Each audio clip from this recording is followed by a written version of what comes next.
Hello students. आज हम लोग अकाउंट्स में टॉपिक जो कवर करेंगे उसका नाम है वैल्यूएशन ऑफ इन्वेंट्री।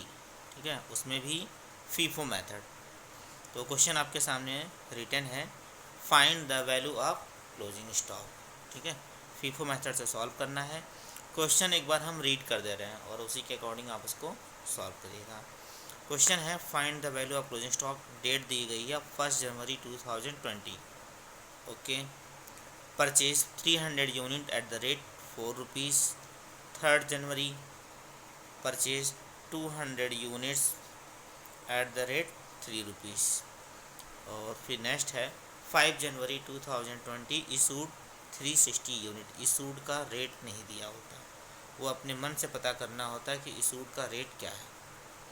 ओके, 7 जनवरी को है material purchase 150 units at the rate 2.50 rupees. Okay, ये भी परचेजिंग है। 10 जनवरी मटेरियल परचेज 250 यूनिट्स, जो रेट है 3.50। ओके, और 12 जनवरी को मटेरियल इशूड है 180 यूनिट्स।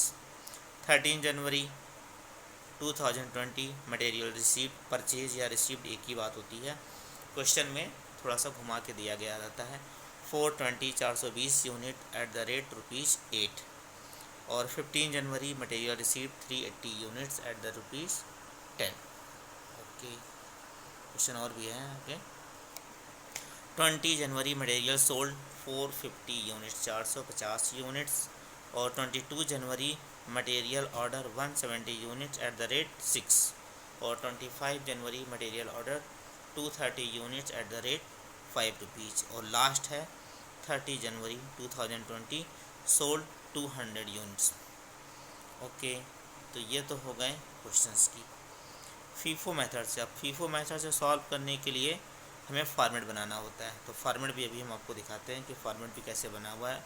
फीफो मेथड से क्वेश्चन सॉल्व करते समय सबसे इम्पॉर्टेंट चीज़ ये रखी जाती है कि जो मटेरियल सबसे पहले हमने परचेज़ किया है उसको सबसे पहले सोल्ड करते हैं, ये सबसे इम्पॉर्टेंट है।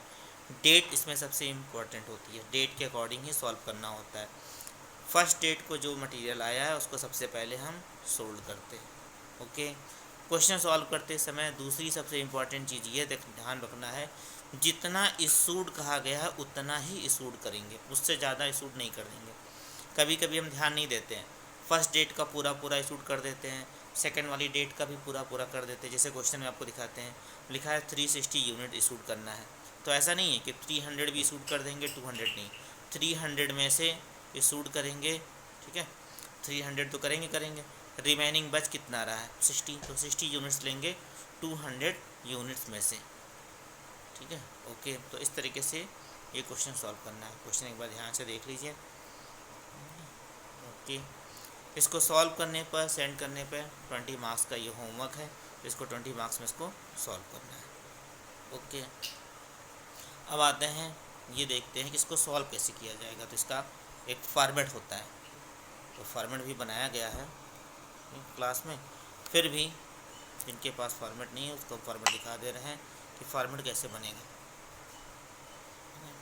तो फॉर्मेट में है, देखिए नीचे फॉर्मेट लिखा है वैल्यूएशन ऑफ स्टॉक। तो वैल्यूएशन ऑफ स्टॉक में है, कॉलम बनेगा, डेट है, परचेज है, इशूड है और बैलेंस है। परचेज के 3 column, quantity, rate, amount. Issued के भी 3 कॉलम, क्वांटिटी, रेट, अमाउंट। और बैलेंस के भी 3 कॉलम, सबके 3 कॉलम होते हैं।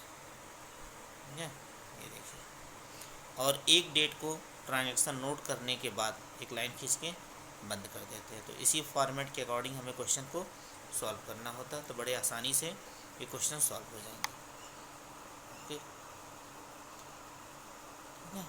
तो डेट को ध्यान में रखते हुए, फीफो मेथड को ध्यान में रखते हुए इस क्वेश्चन को सॉल्व करना है। फिर भी इसके अलावा अगर कोई प्रॉब्लम आती है, नहीं सॉल्व कर पाते हैं, तो आप पूछ सकते हैं, बताया जाएगा कि कैसे उसको सॉल्व करना है। ठीक, अब इसके साथ साथ एक ओरल क्वेश्चन आपके लिए है। ओरल क्वेश्चन यह है कि अगर कोई पर्सन गुड्स डोनेट कर रहा है, एक तो होता है ना कैश डोनेट करना, एक होता है गुड्स, सामान को ही डोनेट कर दे, तो उसकी जनरल एंट्री क्या बनेगी। जिसको भी आता होगा या लिख के हमें सेंड कर देगा। ये एक ओरल क्वेश्चन है, ठीक है, एक टाइप का टेस्ट है कि कोई भी पर्सन अगर गुड्स को डोनेट कर दे तो उसकी जर्नल एंट्री क्या बनेगी। ठीक, ओके। वैल्यूएशन ऑफ स्टॉक, ये जो क्वेश्चन है कंप्लीट करने के बाद नीचे नोट में लिखेगा ऐसे, total value of closing stock, total closing stock कितना आई उसको सॉल्व करेगा। जब ये फीफो मेथड हमारा कंप्लीट हो जाएगा तो नेक्स्ट हमारा आएगा लीफो मेथड। इसके साथ साथ 3-4 क्वेश्चन जो है थ्योरिकल के होमवर्क में मिले रहेंगे, उसको भी सॉल्व करके सेंड करना है और ERP पे अपलोड भी करना है। ओके, तो आई होप फीफो मेथड आप लोग समझ गए होंगे। फिर भी जिसको समझ में नहीं आता है वो पर्सनली पूछ सकता है।